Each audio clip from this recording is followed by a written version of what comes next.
From South Carolina Public Radio, this is the South Carolina Lede. I'm your host, Gavin Jackson, and this episode was recorded on August 3rd, 2026, here at South Carolina Public Radio Studios in Columbia, not in Washington anymore. We are back home, safe and sound. Now, on this episode of The Lede, we recap for you all the major moments from the celebrations of Senator Lindsey Graham's life in Washington and in Columbia over the past few days. We also look at the race to replace Graham on the November ballot, with 9 certified candidates all vying for the nomination on August 11th and more likely the August 25th runoff. They participated in their first stump on Saturday, and we have highlights, so stay tuned. The Lede loves hearing from everyone. That's why we have a voicemail box set up at 803-563-7169. This is a long episode, but I think we'll have a little bit of a wind-down section because we need to, because I know you people are dying for it. And we want to see what's in the hopper. Is there something in the hopper? There's one? Come on, guys. Come on. We've pretty much been gone all month. I need some more. 803-563-7169.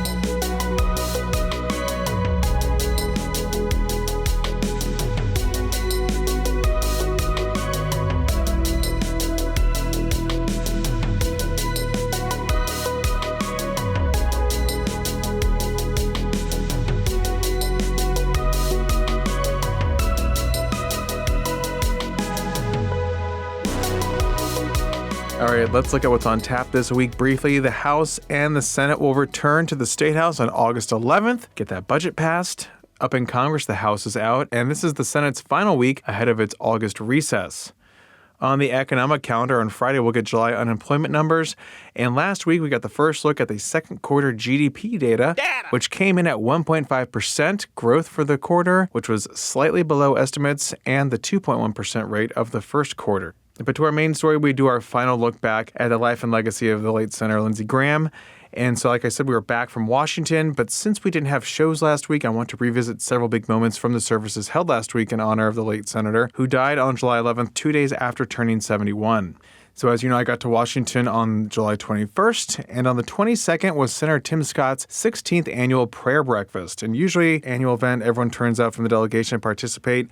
But this year took on a more somber note in remembering the late senator. So let's start there. And there were several members of our delegation participating, including Senator Scott.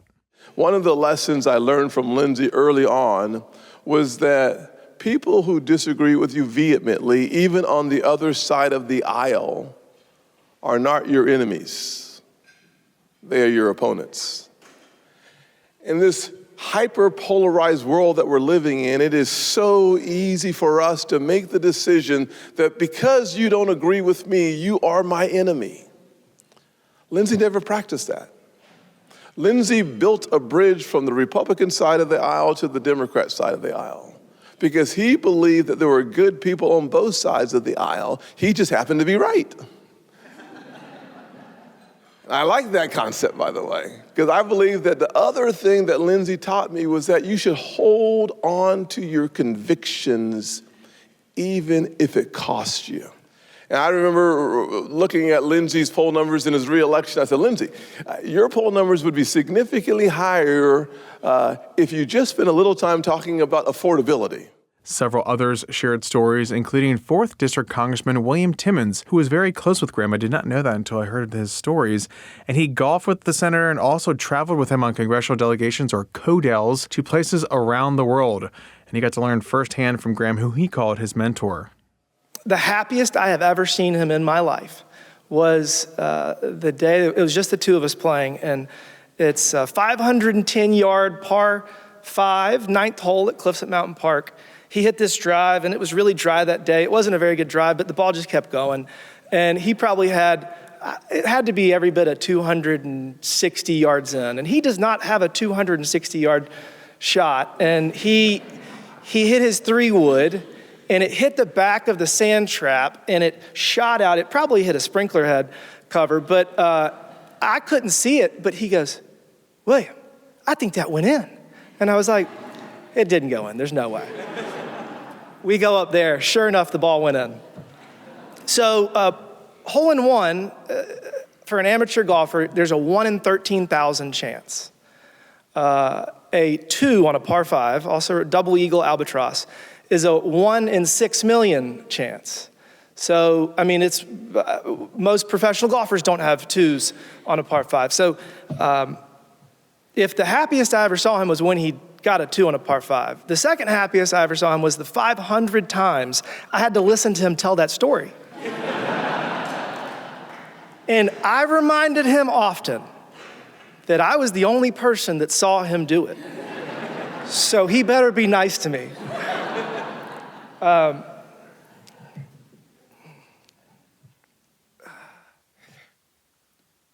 He left the world drastically better off than he found it, and we can all hope to do the same.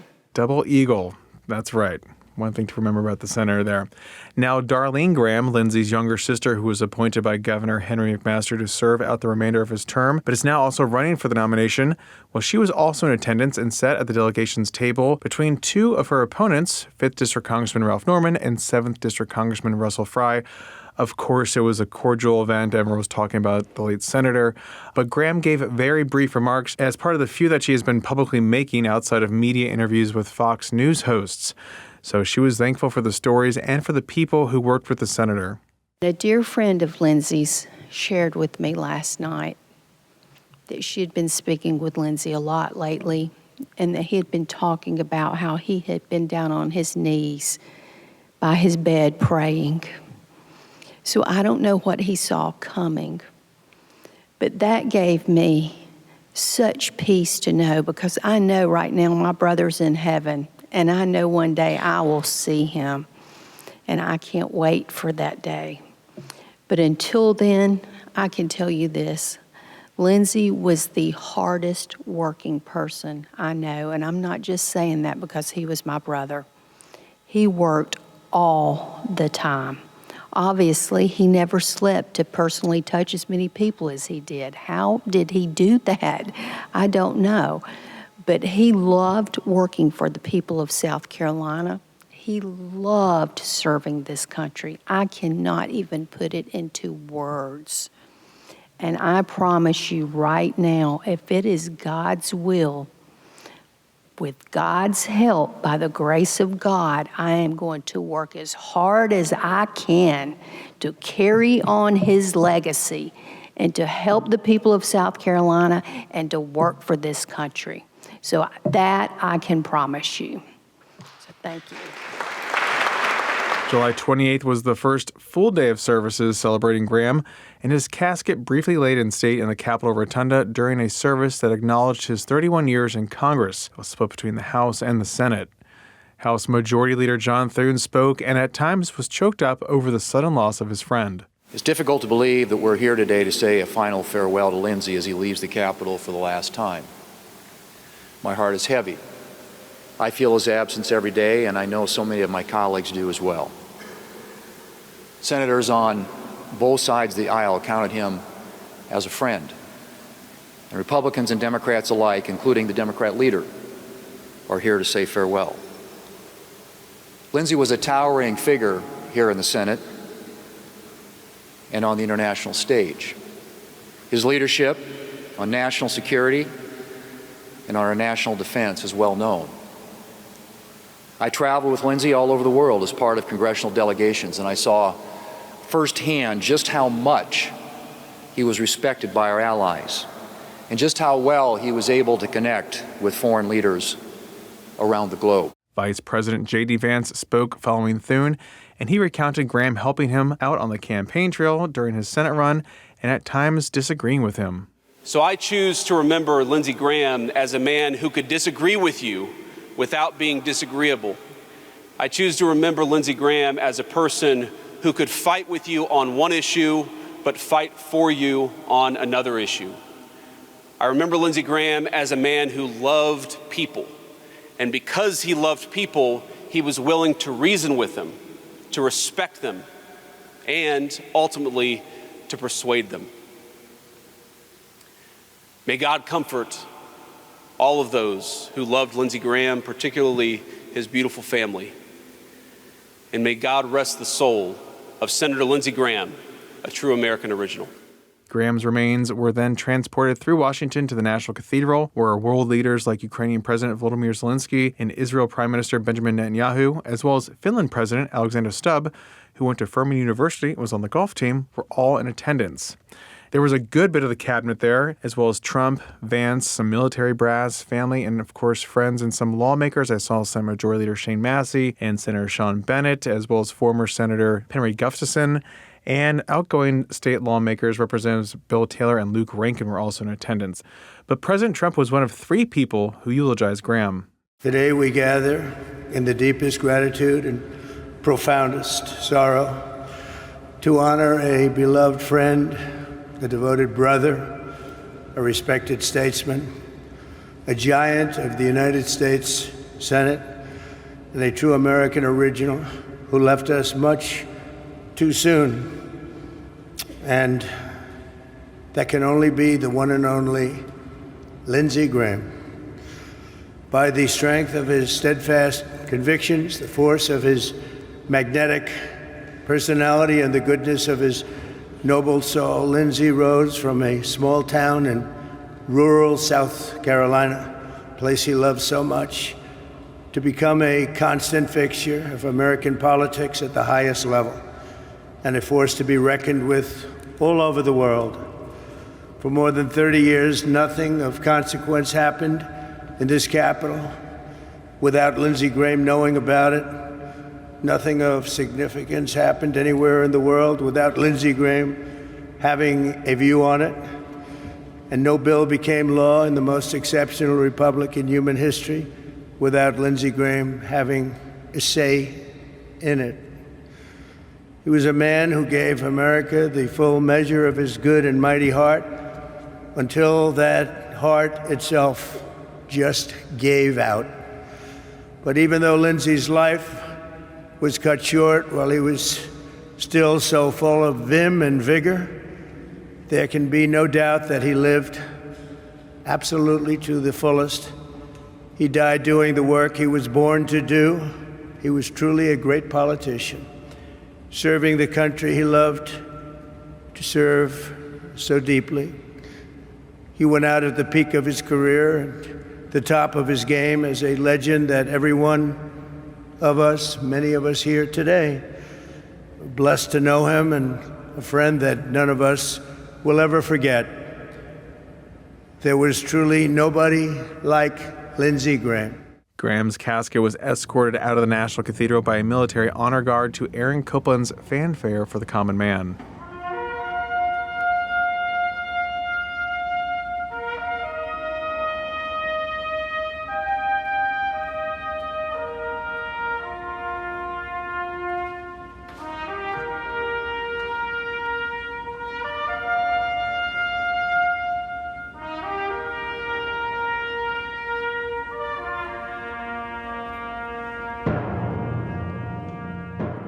On Wednesday, July 29th, South Carolina said goodbye to Senator Graham, and the honors continued starting at the State House with a flyover by the 169th Fighter Wing out of McEntire Joint National Guard Base in honor of Graham's 33 years in the Air Force National Guard, and then the reserves.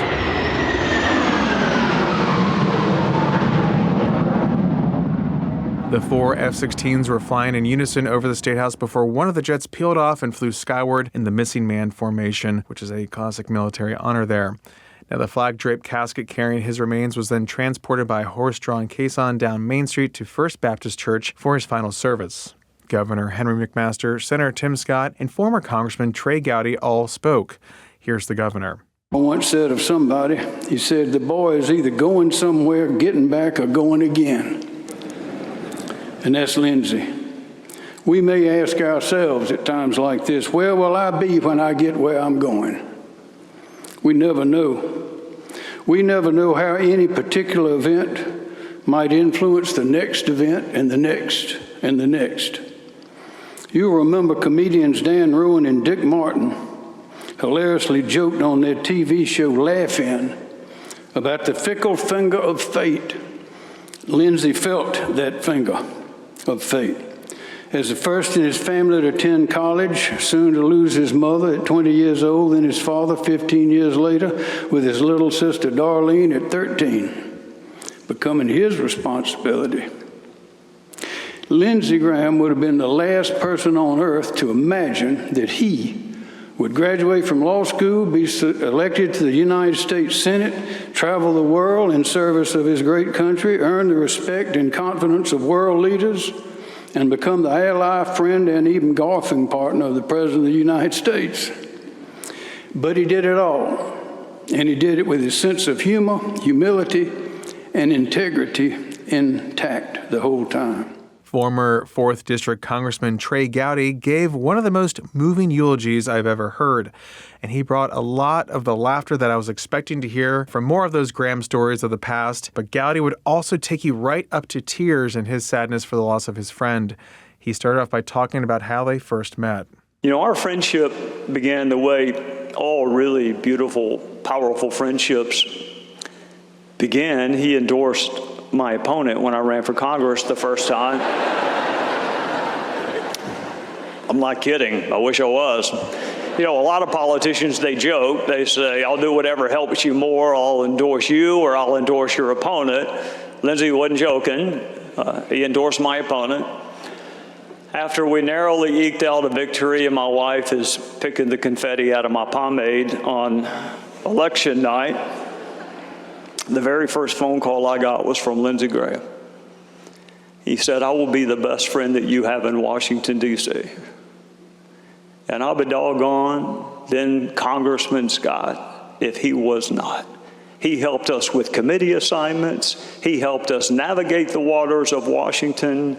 He never looked at us and saw a competitor. He looked at us and saw a fellow South Carolinian that needed some help. The things that that man did for me that no one else could have done. He introduced me to a guy named Bono. He pronounced it Bono. He couldn't tell you a single song U2 had ever recorded or written, but he knew that I was a fan of U2, and I wanted to meet Bono. 5 different times I got to be in the room with a guy named Paul Hewson, also known as Bono, because Lindsey Graham thought enough to think about a lowly House member and invite him over to the Senate. And you know what they were talking about? It certainly wasn't about music, and it wasn't about the earrings that Bono had. They were talking about children in Africa who needed drugs, they needed medicine, and they needed food. Sometimes in this world that we find ourselves in, 99 is a failing grade. Not with Lindsey Graham. If he could find one thing that he agreed with you on, that's what he put his energies in. And with Bono, it was children in Africa. And I got to tell you this, and my colleagues will back me up, how many different times did that man say, look, this is a tough vote. I'm going to vote yes, but y'all ought to vote no. It's better for your political career. I'm taking some risk, and I'm going to get some flack. But you need to do what is best for you, and I am going to do what is best for my beloved state of South Carolina. And he cast some really tough votes. I never met a less pretentious person in my life than Lindsey Graham. It wasn't the trappings of office that he cared about. It was the work. And there is some bitter symmetry to the fact that it was work that he lived for, Darlene, but I am convinced that it is work that took him from us. Now, Graham's casket was then transported to Pickens County, where he was buried during a private family service. You can watch our entire live coverage of the South Carolina services on youtube.com/SCETV News, as well as more coverage regarding the late senator. And moving on, the race to replace the late senator. Again, this has obviously been underway since his untimely death nearly a month ago. Whether people want to admit it or not, things were happening in the background. In fact, next Tuesday, August 11th, is the special primary election day, and it's also the 1-month anniversary of Graham's death. So really a very quick process here, one that is laid out in statute to replace the nominee, and it's coming down to the wire. We're about a week away right now. Now, this sprint has been made somewhat easier thanks to Republican gubernatorial nominee A.G. Allen Wilson's team in partnership with the SCGOP to host 3 stump events around the state. Well, let's just say from Lexington County East, right? The first one was in Lexington on Saturday. More on that in a moment. And there's another one slated for Charleston on Thursday evening and Florence on Saturday. So I'm missing like half the state here if you guys are doing the math on the map. And we'll be at both of those, but nothing in the upstate other than campaign events by candidates. I guess the upstate has already decided who they want. I don't know. But the event on Saturday took place at River Bluff High School and featured all 9 of the certified candidates. There were tables set up outside of the auditorium for folks to mingle and to talk with the candidates, as well as a Chick-fil-A lunch afterwards for folks, which there was none left when I came for some, but that's okay. There was also a straw poll, a very non-scientific, scientific straw poll. We'll have results from that in a moment. But from a media perspective, this is has been really beneficial. So we thank them for doing this because we have all the fish in the same barrel. We're not shooting them. We're just talking to them. We're not going to shoot a fish. But we could hear a bit of their stump speeches, and then the candidates also fielded a single question from select students. And we're going to look at the top contenders in this race and start with Senator Lindsey Graham because she went first. I want to thank you all for the heartfelt condolences, beautiful stories that were shared with me about Lindsey, and your prayers. You have helped me get through the past few very, very difficult weeks. I certainly never expected to be on this stage giving a stump speech. I've never had any desire to be a politician. I'm here today because I'm answering President Trump's call to serve. I want to stand up for South Carolina, and I want to fight for President Trump's agenda. Like I said, I'm not a politician, but like Lindsey, I am a hard worker with a servant's heart. Lindsey and I grew up in the back of a bar and liquor store in one room. Our parents worked hard every day to make ends meet. There was no time for sickness and very few vacations because if the doors weren't open, no money was coming in. My mother passed away when I was 11, and my father just over a year later. Lindsey stepped in to raise me. He was always there for me, and I miss him dearly. For the last 30 years, my passion has been serving South Carolina. So when President Trump asked me to run for the Senate, I answered the call, and I am proud to have his endorsement. Thank you. For the past 7 years, I led a state agency with 130 employees and a $90 million budget. We turned it from a struggling organization into a national model. A little bit more about me and my values. I'm a mother, a grandmother, my grandson's here today, and a wife. My husband, the rest of my family are here. Thank y'all for supporting me. And one thing about me, I know how to bargain shop. I look for the buy one, get one free sales in the grocery store. I just bought a new pair of shoes to walk around the U.S. Capitol because I tell you right now, there's a lot of walking going on. I had blisters all over my feet. These are my new bargain shoes. I got them off the clearance rack. I cut my own grass with a push mower. And yes, I know how to use a weed eater. Lindsey was an expert on the federal budget. I'm an expert on the family budget. I have 2 daughters with health problems, so I know what it feels like to pay outrageous medical bills. Darlene also just cut a TV commercial, and she has campaign signs and has mailers out as well. 7th District Congressman Russell Fry served in the State House from 2015 through 2023 and then was elected to Congress in 2022. He unseated 7th District Congressman Tom Rice, or fried the rice, outright in a 5-person primary that year. That's his words. And that was a referendum on Rice for being one of the 10 Republicans to vote to impeach President Trump following the Capitol riots on January 6, 2021. Fry has been elected ever since. We're faced with this situation now. What happens next in the United States Senate? Senator Lindsey Graham was a great patriot. He served with distinction. He was remarkable. We appreciate his service to our state. But people like me that grew up like I did, they wonder how they're going to get by with gas prices the way they are, with a bureaucracy in Washington, D.C. that crushes small business and innovation. They wonder how they're going to make it and buy their first home. These are all things that are part of what I view as the new American Renaissance. That is an opportunity to deliver to the next generation this country, just like the Boy Scouts do with a campsite, just a little bit better than you found it. I see Steve Federico in the office. Steve, stand up for a second. Steve Federico, this is why I fight. His daughter was tragically killed in Colombia. I'm glad to see you here, sir. She was killed by somebody who was supposed to be in jail for 150 years, 30 felonies, almost 30 felonies, 37, I think, charges total. But it was a prosecutor that didn't do its job and a judge that didn't do its job. And one of the last things, Mr. Federico, that Lindsey and I worked on together was Logan's Law after your daughter, and you've been very much a part of that. Mark Sanford, who was first sent to Congress in 1994 to represent the 1st District in the Low Country. That's right, that was the same year that Graham was also sent to Washington for the 3rd District as part of that 1994 Republican wave, the Revolution. In 2002, Sanford was elected governor and Graham was elected senator. See, similar trajectories there. After 2 terms, the latter of which included an extramarital affair in Argentina for 6 days in the summer of 2009 where no one knew where he was. Yeah, well, you know, he told his staff and others that he was hiking the Appalachian Trail. But, you know, that didn't stop Sanford from running again and winning his old House seat in 2013 in a special election after Senator Tim Scott was appointed to the Senate. And he was also reelected in 2014 and 2016.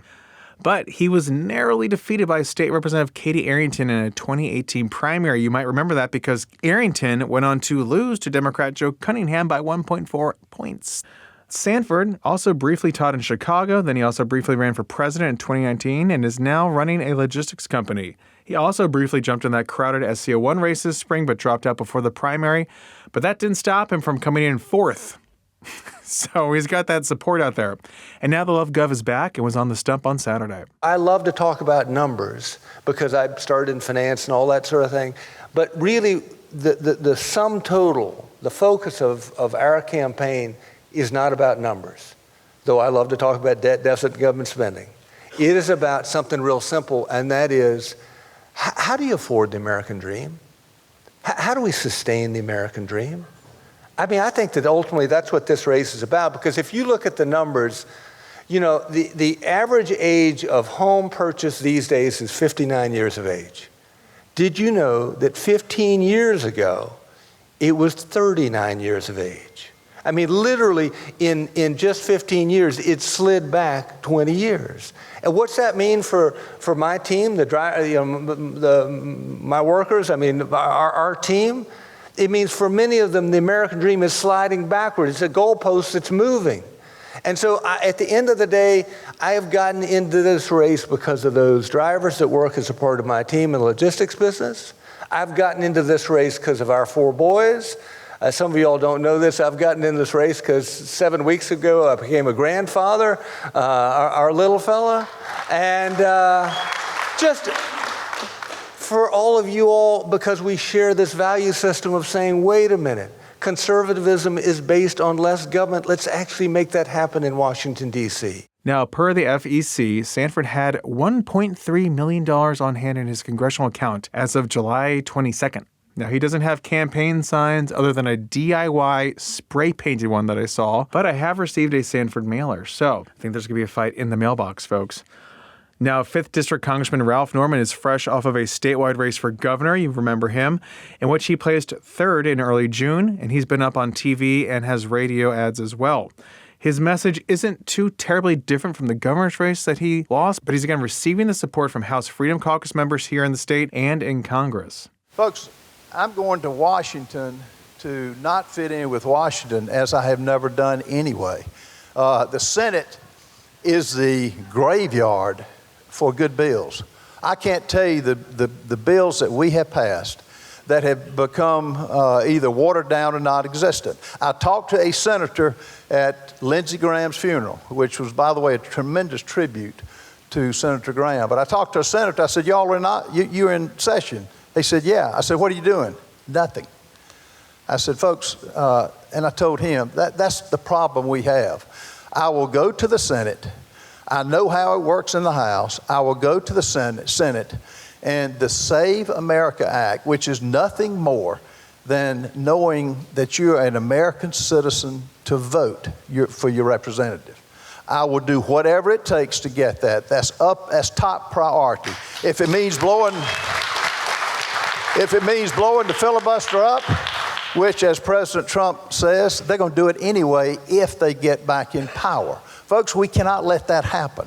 So we can't get 60 votes with the Socialist Democrats now anywhere. We've got a 53-47 majority in the Senate. There is no reason why we cannot pass the Save America Act. And for good measure, I'll include upstate businessman Mark Lynch here because Lynch did just run against Graham in the June 9th primary, and he came in second with 28% of the vote to Graham's 57%. Here are some of his remarks. And we're still in this race. God called us to this race, and I come in the name of Jesus Christ to restore the Judeo-Christian values this country so desperately needs. But I had a problem in addiction, and I had 3 DUIs, and I had a felony cocaine charge, and I came to the bottom of my life. I hit rock bottom, and I reached out and grabbed God's hand because I was saved at 11, but I wandered, and I took his hand and came back and made him the Lord over my life. And we've helped thousands of addicts come out of the lives of addiction into freedom in Christ. I met my wife, Sarah, in a recovery program, and we both have over 40 years clean. What does that mean? It means I've come through the fire, and I've persevered, and I've surrendered everything I have to the Lord. And I'm here to bring those values into the Senate. We've done mission trips all over the world. The next mission trip is the swamp in D.C. Now, like I said, there was also a straw poll conducted in which folks in the audience vote for their favorite person. So it's very non-scientific because obviously if you turn out a bunch of supporters, guess who's going to win? You. So out of the 765 votes, big turnout for a Saturday if you ask me, Graham received the most at 65, followed by Fry at 61, Norman at 53, Lynch at 25, and Sanford at 17. Now, the first debate is tonight, Monday night, so you're getting this on Tuesday, so we'll have a recap of this for you on Saturday. And just a heads up for voters and voting, how's this all going to work? Voters who participated in the June Democratic primary, listen here. You are not eligible to vote in the August 11th special Republican primary. So, sorry, no. Now, voters who participated in the June Republican primary or who did not vote in either party's June primary, well, congratulations. You are eligible to vote in the August 11th special Republican primary. Also, early voting starts on Wednesday, August 5th through Friday, August 7th. Very small window there. Those are at early voting centers across the state, and they're open 8:30 a.m. to 5 p.m. You can find out more at scvotes.org.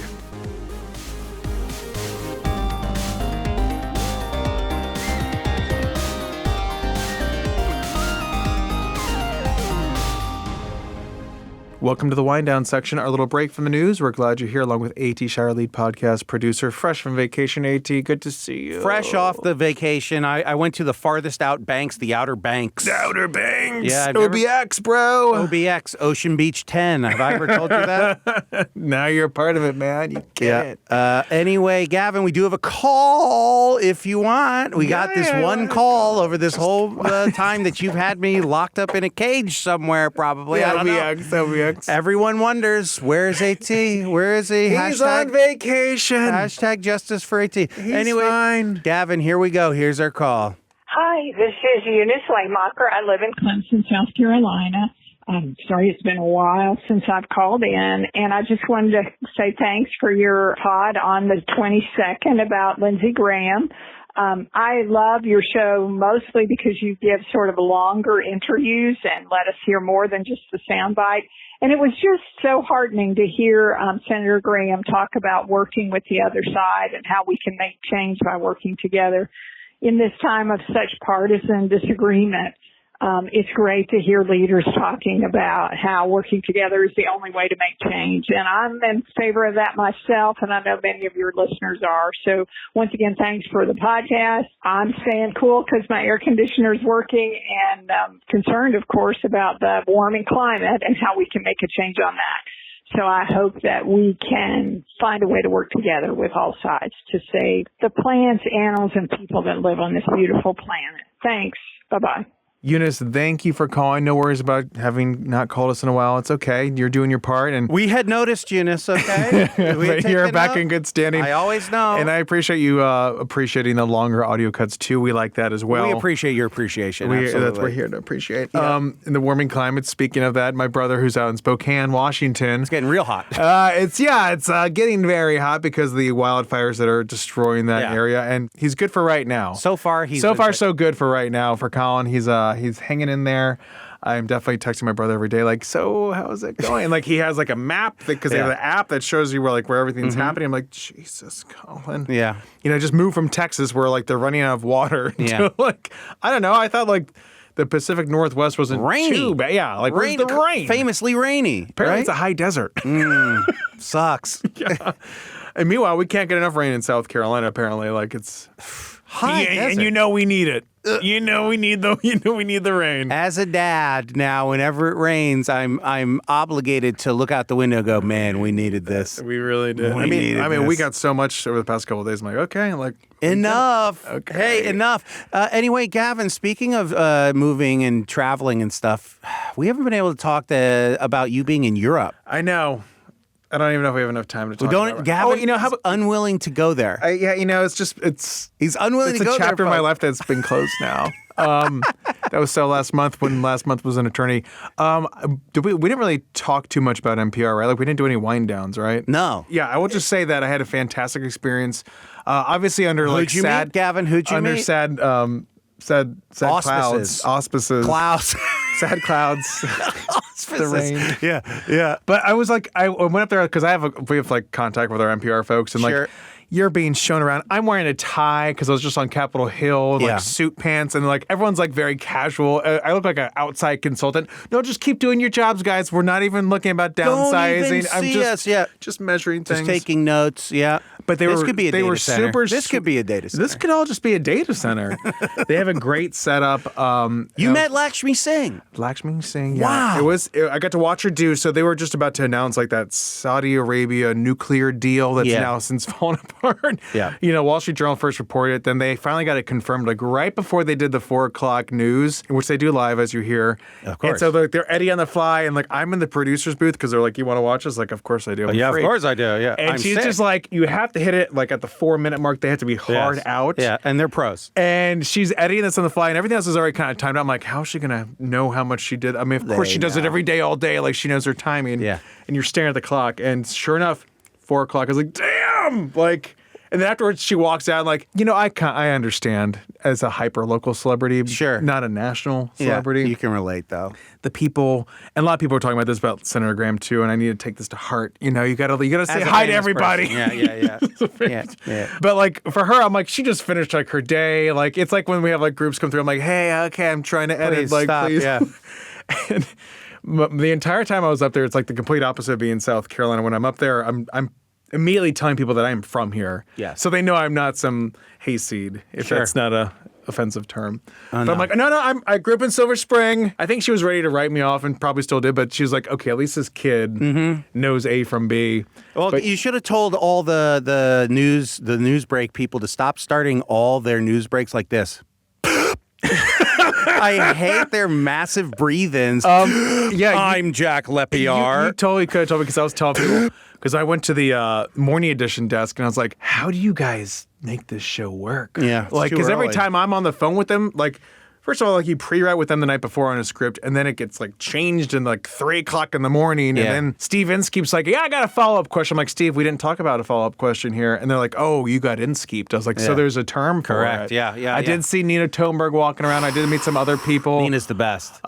It was Gavin's burying the lead that they have an NPR cafeteria. Yeah, they had like Could you imagine? salmon? I just think of it like turkey burgers, a high school cliquey room. Like God, it's pretty much grab and go up to your desk, but like they had great like slop bowls spaces. Like it was wide open. They say you can't take photos. I was like, damn it, I wanted to. I told them just to take photos. No, but I was like, should have just done it. Scared. I was gonna like offend everybody. Freaking hayseed over and like here. you're sitting at like random people's desks. I left my charger there. Good thing I was coming back the next day. Yeah. And then they're like, oh, you can sit at this guy's desk. He's in Ukraine. He's not going to be back anytime Ukraine. Anyway, Gavin, I think so many more stories. I think we're so done. many more stories. The but wind down. This is a full timer. We didn't even go short. We went full time, folks, and we didn't even touch on Europe. Okay, Gavin spent all those days in Dusseldorf, and he didn't even mention it. All my memories have already evaporated. Okay, I wrote down Gavin, some let's go. Say bye-bye. Well, we got so much more to talk about. We will in future episodes. But thank you for listening, y'all. Thank you for calling Eunice. Be like Eunice. Give us a shout at 803-563-7169. Or you can leave us a review at Apple Podcasts, wherever you get your podcast from. We love that as well. And you can stay up to date with the latest news on SCETV.org and SouthCarolinaPublicRadio.org. And don't forget to support your local newspapers. The South Carolina Lede is a production of South Carolina Public Radio. Our producer is A.T. Shire. Amy Crouch is our supervising producer. Sean Birch is our executive producer. This podcast is produced with support from PRX and is made possible in part by a grant from the John S. and James L. Knight Foundation, as well as listener contributions to the ETV Endowment of South Carolina. For the South Carolina Lede, I'm Gavin Jackson. Be well, South Carolina. Quid pro quo, Clarice. But it was 100. I mean, 150 here, 150 there. Measly. Small bones, bro.